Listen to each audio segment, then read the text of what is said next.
இன்று தினமும் ஏதாவது ஒரு அறிவிப்பை வெளியிட்டு உலகையே மிரட்டிக் கொண்டிருக்கும் அமெரிக்க அதிபர் ட்ரம்பின் வாழ்க்கை வரலாறு.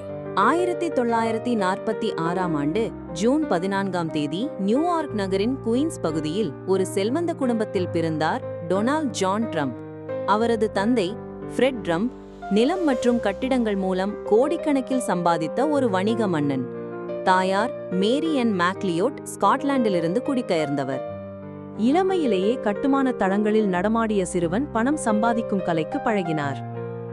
ஆனால் பள்ளியில் ஒழுக்கம் குறைவாக இருந்ததால் இராணுவ பள்ளிக்கு அனுப்பப்பட்டார். அங்கே அவர் கற்றுக்கொண்டது ஒழுங்கும் கட்டுப்பாடும் போட்டியும்தான்.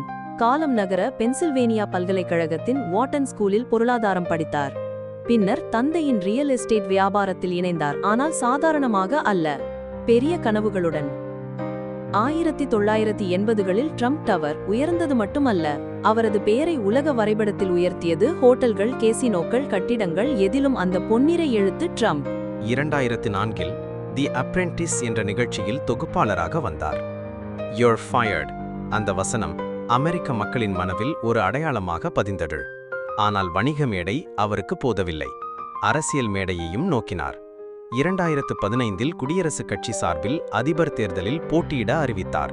அவரது கோஷம் மேக் அமெரிக்கா கிரேட் அகெயின் மக்கள் மனதில் தீ மூட்டியது. 2016இல் ஹிலாரி கிளின்டனை தோற்கடித்து 45வது அமெரிக்க அதிபராக பதவியேற்றார். குடியேற்ற கட்டுப்பாடுகள், வரி விலக்கு சட்டங்கள், சீனாவுடன் வர்த்தக போர், அமெரிக்கா ஃபர்ஸ்ட் கொள்கை. ஆனால் கோவிட்-19 பரவலின் போது அவரது முடிவுகள் பாராட்டுகளையும் விமர்சனங்களையும் பெற்றது. 2020 தேர்தலில் ஜோ பைடனிடம் தோற்றார். தேர்தல் முடிவை ஏற்க மறுத்தார். 2021 ஜனவரி 6ஆம் தேதி நாடாளுமன்ற கட்டடக் கலவரம் அவரை மீண்டும் உலக தலைப்புச் செய்தியாக்கியது. இன்று அவர் இன்னும் அரசியலில் செயலில் இருக்கிறார். 3 திருமணங்கள், 5 குழந்தைகள். இவாங்கா, டொனால்ட் ஜூனியர், எரிக் அனைவரும் வணிகத்திலும் அரசியலிலும். டொனால்டு ட்ரம்ப் ஒருவருக்கு துணிச்சலான தலைவர், இன்னொருவருக்கு விவாதப் பொருள்.